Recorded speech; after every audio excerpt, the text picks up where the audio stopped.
So thank you for coming to my talk, gentlemen. You're welcome. So anyway, I had this idea to create a CPAN for PostgreSQL. You guys know what CPAN is? The Comprehensive Perl Archive Network. Like 40,000 Perl modules you can download. I had it for quite a while, but I never had the time to work on it because it was a pretty major undertaking.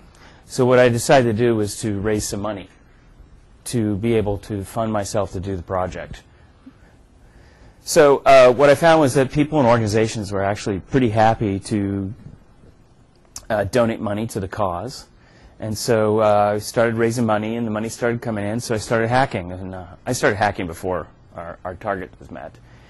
And over time, we met our fundraising goal and finished and launched the site. So now we have a network for distribution of PostgreSQL extensions that came about because of these folks over here providing funding that allowed me to have the time to do it. And I was very happy with this and started thinking about, could this be repeated? Could we make this happen more within our community? So let's talk about you for a minute. Your organization is using Postgres. You're really happy with it because it's flexible and it's powerful and it's feature complete, right? Yeah, not quite yet. We're not there yet. Whatever feature complete would be for a product like this. So what could you use in Postgres? There are a whole bunch of things that people would like to do that are interested in, and maybe in your company you could use integrated partitioning or column and table level encoding or automated configuration. And there's a lot of things that people would love to have for Postgres, and the reason they want them and they would love to have them is because they're using Postgres and it's been so successful they want more. So, how can you add more awesome sauce to Postgres? Well, first of all, you're going to need some labor. Who? Do you have an employee who's got the chops to do the work? Can you give them time to work on it? Can you give them that Google 20% a week to work on something to contribute to Postgres? If you don't have somebody working for you, do you know someone who has the chops? And can you find someone to do the work? If you can, figure out what they need to make it happen and help them make it happen.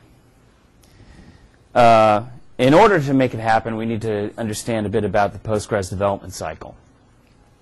One of the most important things about developing for Postgres is work-in-progress patches that get sent to the PG-SQL hackers list. These allow people to really evaluate the work you're doing on a particular feature in the design that you're coming up with. The dev cycle itself consists of, I believe, 4 commit fests every year, and this is a month-long time when people are evaluating patches to determine how well they work, do they compile completely, to do what they promise to do, is it something we actually want, that sort of thing. And you get a lot of feedback from the community through the commit fests, and it helps alleviate some of the burden on the core committers to only take on patches once they've reached a certain level of community acceptance and quality. We also have an alpha release cycle, so every time a commit fest finishes, we do an alpha release, or at least we used to. I'm not sure it's happening right now. After the 4 commit fests are over and all the patches are in, we start a beta release cycle in which beta releases are distributed for over the course of usually a couple months to shake out any more bugs that are in the new features and in new release. And then we fork the new version. So work can start on the new version before the previous version is even released. So we had a complete commit fest and a bunch of new stuff committed for 9.2 about a month before 9.1 was released and final. And it was released. There were release candidates after the beta and then final release. So what you need to get your feature in is a blueprint for how to do it. And what you want to do is work with your developer or developers to come up with an implementation plan and discuss it on the PG-SQL hackers list. This is the idea is to basically outline and delineate the boundaries of what it is you're trying to do and whether you want to do it and make a case for it on the hackers list. And then if you're lucky and people are interested, you'll get a ton of criticism. And you're going to want to take and integrate that and respond to the criticism, integrate the suggestions you get to make it better. And you can keep this up as a cycle for a while. Just keep at it and keep revising your proposal. And now I'm talking about something here before you even write any code. But the ultimate goal is to get to a place where you can finalize a proposal for what it is you want to do, the code it is that you want to contribute to the project, so that you can get community buy-in on the project, from the project. And this goes not just for stuff that gets committed to core, but I did the same thing for PGXN because I wanted to make sure the community recognized it as something that was valuable, something that they could use. And also because oftentimes people will think you're saying one thing when you're saying another, and it gives you a chance to get your message as clear as possible on what it is you're trying to do.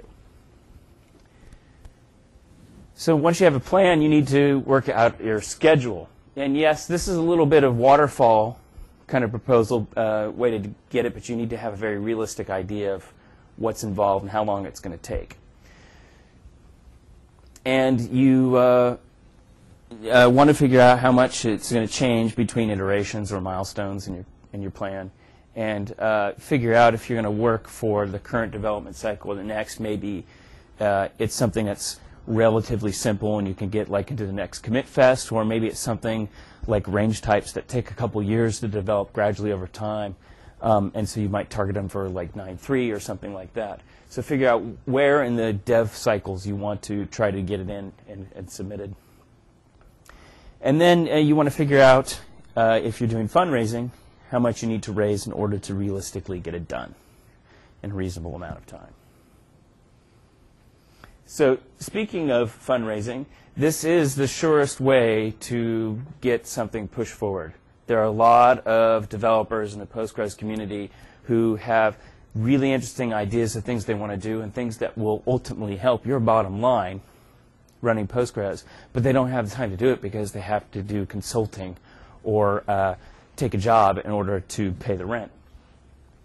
So if you've got an able developer but they don't have the time to do it, you can help by buying time for them. So the question is, can your organization pay for it? In some cases, it might be that a developer is just sponsored by a single organization who says, we need this feature, we're going to pay you to do it. Or, you know, and figure out how much you're saving on your Oracle licensing. Or maybe it's something relatively huge, you don't feel like you can cover it, but maybe you can seed a fundraising effort for it and maybe know some other people to ask. If you know other companies who are using Postgres who might benefit from the development that you want to undertake.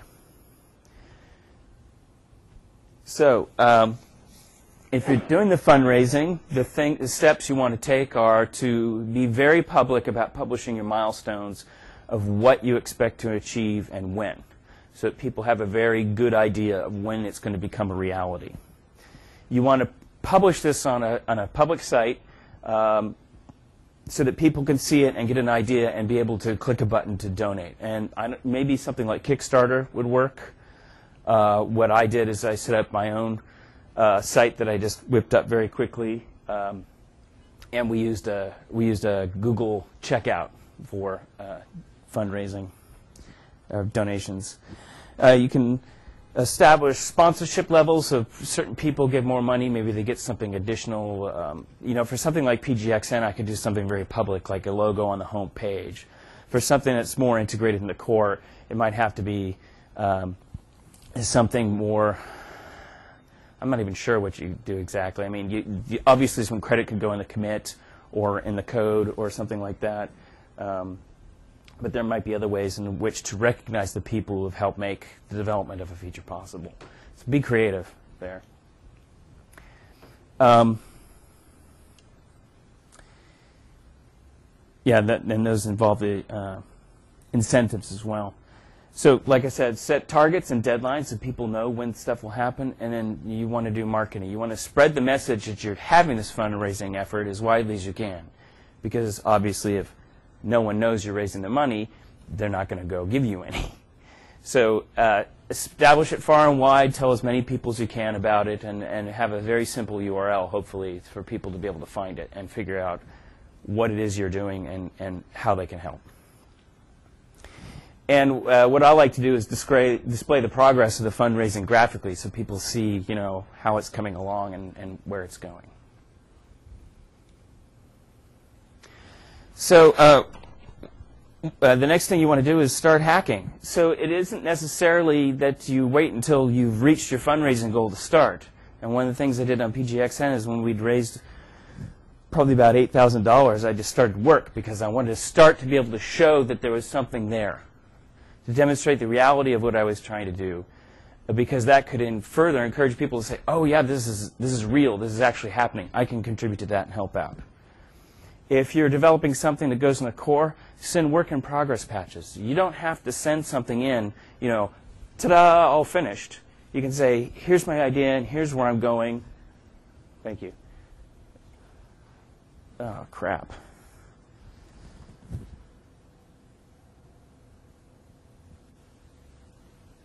I don't even know how I did that. A little over-exuberant with the clicker. Yeah, they're very sensitive.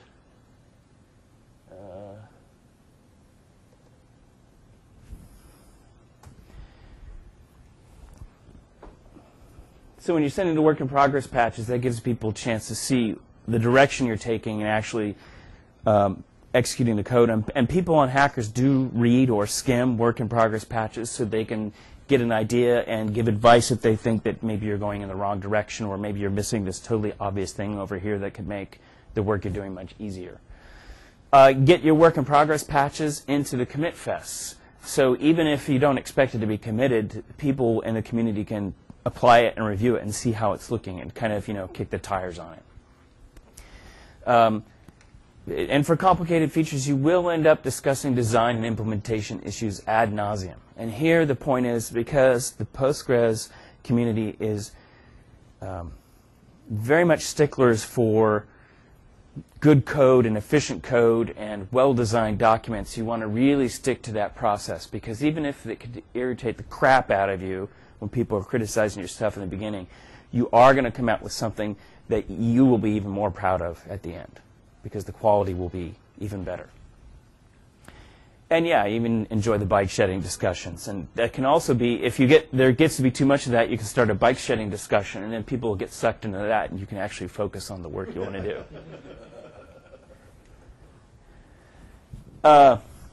So in order to get it committed, if you're doing something in core, this would involve a significant amount of shepherding of the process for your patch.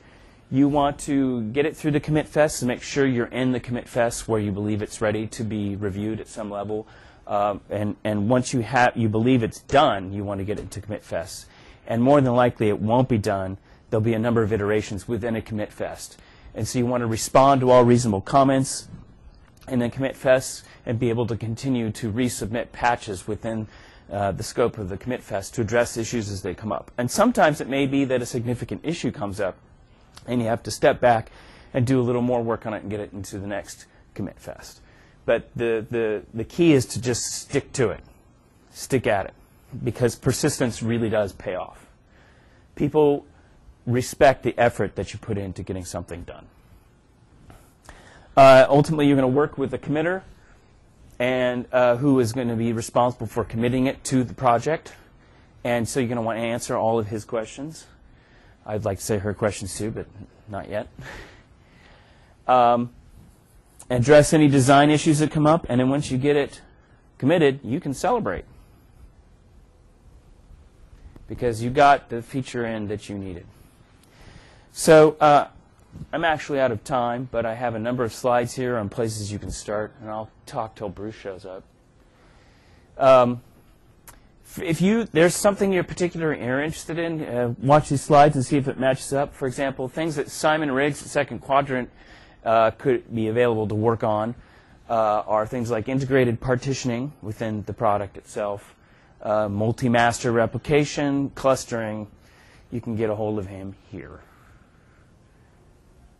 Robert Haas is going to do high CPU concurrency, and well, never mind. Robert's already doing this stuff. Enterprise is paying him to do it.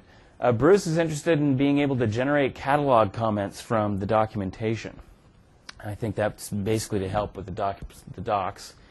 You can reach him at his email address. I'll have these slides online so you can go through them at your leisure. Andrew Dunstan of PGX can do work on faster and more fault-tolerant data loading. Something like copy, if there's an error, it can keep going. Parallel PG dump to dump things more efficiently. Ragged CSV copy, although he tells me that with the new CSV FDW support, you don't need that. He is available through our site. Dimitri Fontaine is interested in working on DDL triggers and improved parallel PG loader, kind of the opposite of the parallel PG dump.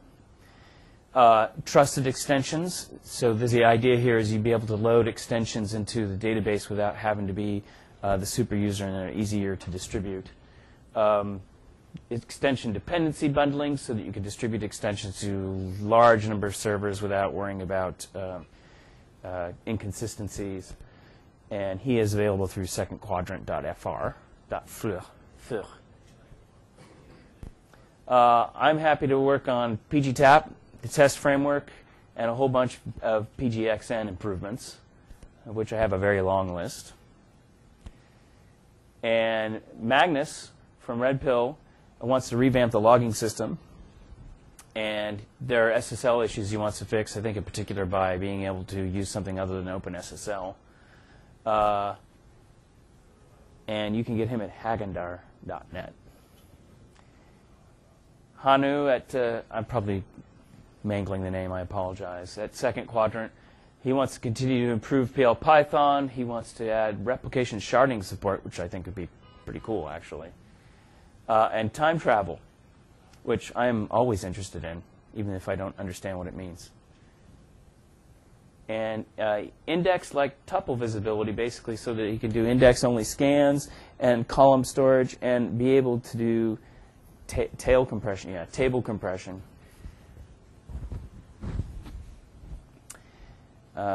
Alexander Korotkov in Moscow has some statistics and index stuff that he'd like to work on.